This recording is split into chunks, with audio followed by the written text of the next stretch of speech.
Good noon, everyone. Today discuss about mass transfer operation 1, unit number 5, gas absorption. In a previous lecture में આપણે choice of solvent for gas absorption માટે જોઈ ગયા હતા. તો આજનો ટોપિક છે material balance for one component system માટે. This one most important point છે, 7 માર્ક્સ માટેનો ક્વેશ્ચન્સ છે. ઓકે, તો સ્ટાર્ટ કરીએ. This is the material balance one component system for this one. Okay, first of all તો previous લેક્ચરમાં આપણે તે જોઈ ગયા હતા ને, એ જગ જોઈ લઈએ છીએ ચોઇસ ઓફ સોલ્વન્ટ માટે. This one selection criteria for choice of solvent in a gas absorption. While selecting a particular solvent for absorption operation, the following properties of this one: gas solubility, volatility, corrosive nature, viscosity, cost, availability અને miscellaneous. તો આજે આપણે જોવાના છે material balance one component system for this one figure. Most importance છે, એના basis પર જોઈશું આપણે. હા, okay. Let then V1, V2, Y1, Y2, X1, X2 mole fractions માટે એનો all material balance for this one. Okay, અને આપણે રિવિઝન પાર્ટ બી કરીશું દરેક વસ્તુનું. ઓકે, તો first of all the which consider a packed column, જે આપણે પેક્ટ ટાવરમાં જોઈ ગયા હતા. Consider a packed column as shown in a figure 9.1. Let V1, V2 and V the molar flow rates of the total gas, the inlet, rich gas, outlet, lean gas and at a arbitrary section in the column respectively. શું કીધું છે, જે આપણે ફિગરમાં છે V1 અને V2 જે જોઈએ આપણે. ધીસ ઇઝ અ V1 અને V2 જે ઇનલેટ અને આઉટલેટનું સેક્શન પાર્ટ આપેલો છે આપણને. તે આપણે શું કન્સિડર કર્યું છે, consider a packed column as shown in figure 9.1. Let V1, V2 and V the molar flow rates of the total gas at the inlet, rich gas and outlet, lean gas, at an arbitrary section in the column respectively. Let Y1 and Y2 and Y be the mole fractions of the solute gas at the respective section પાર્ટમાં આપેલું છે. હવે આપણે ફિગરમાં જોઈએ કે એ part આપેલો છે કે simply એ feed section છે. આયરો એ ફીડ કે હવે V1 અને V2 ને V આપણે શું લીધું છે, મોલર ફ્લો રેટ. જો ધીસ ઇઝ V, V2 અને V1 એ શું છે આપણા માટે, molar flow rate of the total gas, the inlet, rich gas માટે અને lean gas માટે. Okay, and an arbitrary section in the column respectively, which one, Y1 and Y2. Okay, this is a Y1 and this is a Y2. Okay, and Y, this is a which one, Y the mole fractions of the solute gas અને X છે જે શાના માટે હશે, liquid માટે હશે. Okay, solute gas at the respectively this section part. બરાબર.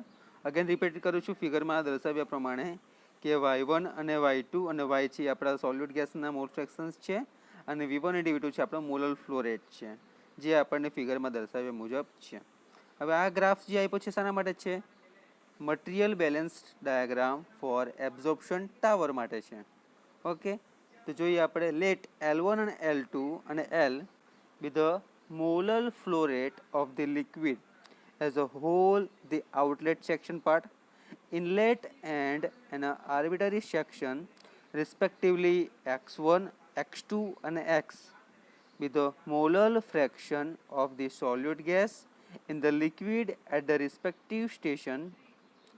Okay, also let V dash and L dash the molar flow rate of the inert insoluble gas and the non-volatile solvent, the solute free solvent respectively throughout this column.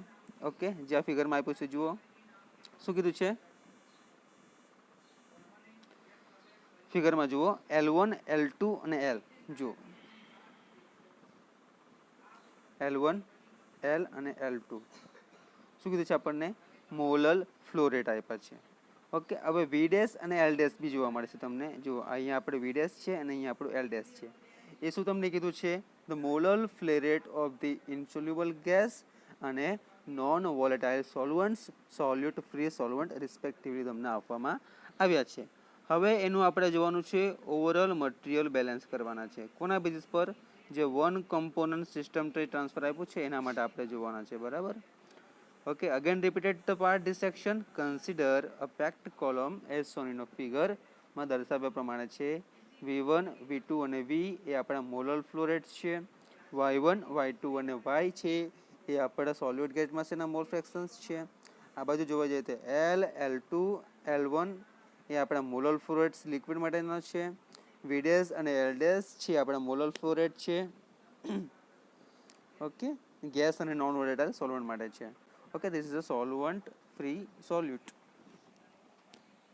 Okay, then respectively through this column the overall material balance over the control surface A dash of figure 9.1. તો જે આપણે ફિગરમાં આપ્યું છે એ પ્રમાણે આ ફિગરનું આપણે material balance કરવાનું છે.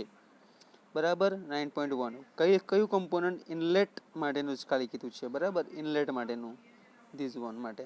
તો શું ઇક્વેશન્સ આવશે? V1 plus L.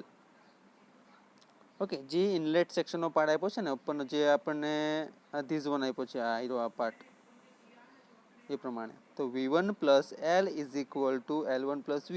તો V1 શું છે આપણા માટે?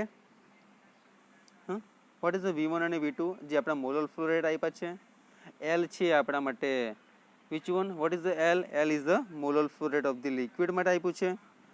ઓકે, L1 છે લિક્વિડ માટે છે. V છે આપણો મોલર ફ્લો રેટ છે. તો આપણું મળે છે equation number 9.2. Okay, equation number 9.2 છે. હવે material balance of the સોલ્યુટ component over the control surface A in a figure 9.1. જે કંટ્રોલ સરફેસ આપ્યો છે ઓવરઓલમાં ફિગરમાં એ જોઈશું આપણે. ઓકે, શાના માટે કહ્યું છે? Control surface in a figure 9.1. તો કયું ઇક્વેશન્સ આવે છે જુઓ. આ તો આપણે જોયું. હવે આ જુઓ ખાસ કે V1, Y1 અને કંટ્રોલ સરફેસ કીધી છે જે આ એરિયા છે. બરાબર, અને કંટ્રોલ સરફેસ આની આ છે. બરાબર છે. તો શું મળશે? V1 Y1 plus Lx is equal to L1 X1 plus Vy. જે ઇક્વેશન નંબર આપણું 9.3 છે. બરાબર. Again repeated, the overall material balance over the control surface A of the 9.1 gives this equation V1 plus L is equal to L1 plus V. The material balance of the solute component over the control surface A of the figure 9.1 અને V1 Y1 plus Lx is equal to L1 X1 is equal plus Vy. જે equation number આપણો 2 છે એના basis પર આવશે. હવે જોઈએ, ખાસ મોસ્ટ ઇમ્પોર્ટન્ટ છે, ધ્યાન આપજો. એના બેઝિસ પર તમારું સોલ્યુશન થશે, કેમ કે તેને ડેરિવેશન તમે કઈ રીતે કરો છો એ પ્રમાણે. હવે ઓવરઓલ મટીરિયલ બેલેન્સ જોઈએ તો કયા સરફેસનું જોવાનું છે? ઓવરઓલ મટીરિયલ બેલેન્સ એટલે આયરવા ધીઝ વન અને ધીઝ વન. આપણે આ સરફેસનું બી જોયું છે અને આ સરફેસનું બી જોયું છે. બરાબર. તો ઓવરઓલ મટીરિયલ બેલેન્સ કઈ રીતે આવે છે? તો એનું ઇક્વેશન આ પ્રમાણે છે. This one V1 plus L2 અને V2 પ્લસ L1. જે ઇક્વેશન આપણું 9.4 છે. બરાબર. The material balance of the solute over the entire column. Okay, જે મોલ ફ્રેક્શન્સ એડ થશે આમાં V1 Y1 plus L2 X2 is equal to L1 X1 plus V2 Y2. Entire column માટે કીધું છે, યાદ રાખજો. This one entire column. Okay, તો what is where Y? Y is the mole fraction of the solute in this gas phase, and 1 minus Y is the mole fractions of the inert gas in the gas phase. Okay, so therefore V dash is equal to V in a bracket 1 minus Y is equal to V1. 1 minus Y1 is equal to V2. 1 minus Y2. ખાસ યાદ રાખજો. આ જે equations છે એના પરથી આપણે proof કરીએ છીએ કે કઈ રીતે તે આવશે એ. બરાબર. Y is the mole fraction of the solute in the gas phase, and 1 minus Y is the mole fractions of the inert gas in the gas phase. The V dash is equal to 1 minus Y multiply V. અને V1 હોય તો શું આવશે? 1 minus Y1 અને V2 હોય તો 1 minus Y2 આવશે. Okay, so similarly the contain 1 minus X with the mole fractions of the solute free solvent in the liquid phase. therefore the L dash is equal to L 1 minus x is equal to L dash L1 1 minus x1 is equal to L2 1 minus x2 આવવાનું. Okay, overall ફેઝિસ પ્રમાણે જોવા જઈએ તો ખ્યાલ આવે છે. જે overall figure આ છે એના મેસેજ ફેઝિસ પરથી જોયું છે કે શરૂઆત તો સ્ટાર્ટિંગથી થવાની છે ને 1 થી, તો 1 માંથી આપણે 1 minus y1 1 minus y2 1 minus x1 1 minus x2 લઈએ તો શું આવશે જુઓ કે જે આપણે ઓવરઓલ મટીરિયલ બેલેન્સ કર્યું કયા પ્રમાણે આ પ્રમાણે, પણ આપણે એમાં એન્ટાયર કોલમ લઈએ તો આ રીતે આવે છે. તેમાં y બરાબર શું છે is the mole fractions of the solute in the gas phase અને 1 minus y is the mole fractions of the inert gas in the gas phase. તો એનું ઇક્વેશન્સ કયા પ્રમાણે આવે છે આ પ્રમાણે આવે છે, જે મોસ્ટ ઇમ્પોર્ટન્સ છે. બરાબર, આ ઇક્વેશન્સ ઇમ્પોર્ટન્સ છે, એના બેઝિસ પરથી બધી વેલ્યુ પુટ કરવાની આવશે.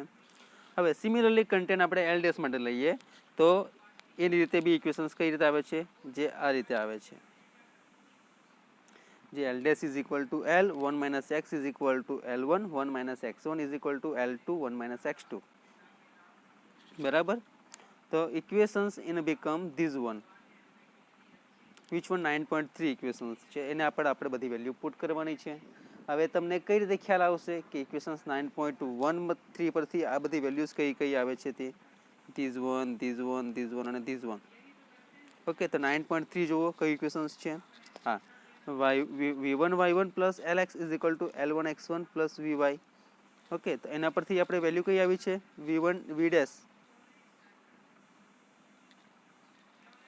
આપણે ઇક્વેશન 9.3 છે ને, 9.3 માં v1 y1 પ્લસ lx, તો v1 ની વેલ્યુ છે આપણી પાસે, આ રી v1 ની વેલ્યુ આના પરથી મળી જાય ને.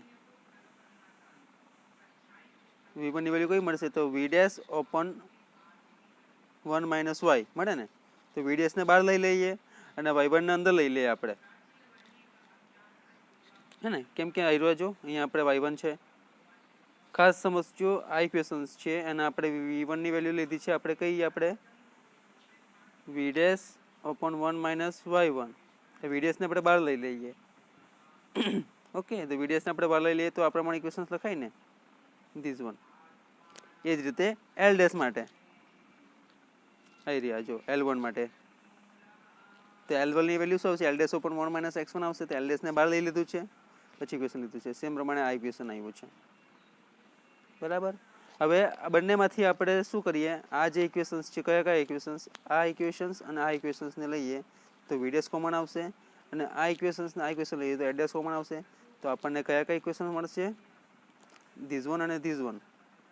બરાબર, તો શું આવે છે final equations, v dash in a bracket y1 open 1 minus y1 plus l dash in a bracket x open 1 minus x is equal to l dash x1 open 1 minus x1 plus v dash in a bracket y open 1 minus x.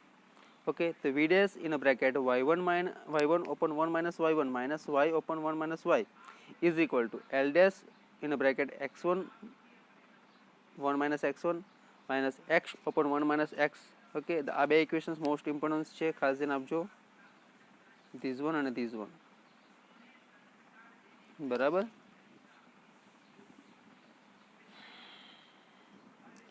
આ જ એક equations છે તેના basis પર તમે કરવાનું છે. જે આપણે શું કર્યું, પહેલાં તો મટીરિયલ બેલેન્સ કર્યું સિમ્પલી, જેનું ઇક્વેશન્સ આવે છે v1 plus v is equal to l1 plus v આવે છે. તો મટીરિયલ બેલેન્સ કરતાં શું મળે છે equations, v1 y1 plus lx is equal to l1 x1 plus vy. And the overall material balance over the entire column is the v1 plus l2 is equal to v2 plus l2. The material balance of this solute over the entire column is v1 y1 plus l2 x2 is equal to l1 x1 plus v2 y2. Okay, the y is the mole fractions of the solute in the gas phase, and the 1 minus y is the mole fraction of the inert gas in the gas phase. The v dash is equal to v 1 minus y is equal to v1 1 minus y1 is equal to v2 1 minus y2 આવે છે. એ જ રીતે આપણે L ડેશને લઈ લઈએ તો L 1 minus X is equal to L1 1 minus x1 is equal to L2 1 minus x2 આવે છે.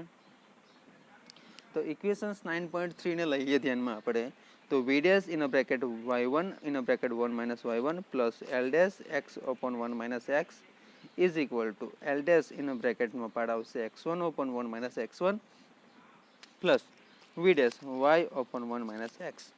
તો વી ડેશને કોમન કાઢીએ, બે ઇક્વેશન્સ છે જે પ્રમાણે કીધું એ પ્રમાણે, તો y1 ઓપન 1 માઇનસ y1 આવશે minus y open 1 minus y આવશે is equal to in this term basis L ડેશનો કોમન લઈ લો તો પ્રમાણે આ રીતે ઇક્વેશન આવશે x1 open 1 minus x1 minus x open 1 minus X. તો વોટ ઇઝ અ y? તો y ની વેલ્યુ શું છે? 1 માઇનસ y મોલ રેશિયો પ્રમાણે જોવા જઈએ it y and x with the mole ratio is defined as this 1y is equal to 1 y upon 1 minus y is equal to mole solute per molute of gas, free gas માટે છે, inert માટે, અને x is equal to x upon 1 minus x the mole solute for this free solvent પ્રમાણે આવે છે. બરાબર. તો એના બેઝિસ પરથી આ વેલ્યુ આપણે મૂકી દઈએ, આ વેલ્યુ આપણે આ ઇક્વેશન્સમાં મૂકી દઈએ તો આપણને ઇક્વેશન્સ મળશે આ રીતે, જે આપણું મટીરિયલ બેલેન્સનું ઇમ્પોર્ટન્ટ ઇક્વેશન્સ છે ફોર એબ્ઝોર્પ્શન માટે. બરાબર. હવે જો મટીરિયલ બેલેન્સ સોલ્યુટ ગેસ કોમ્પોનન્ટ દ્વારા હોય તો ટાવર અને column in terms of L dash અને વી ડેશ આવે.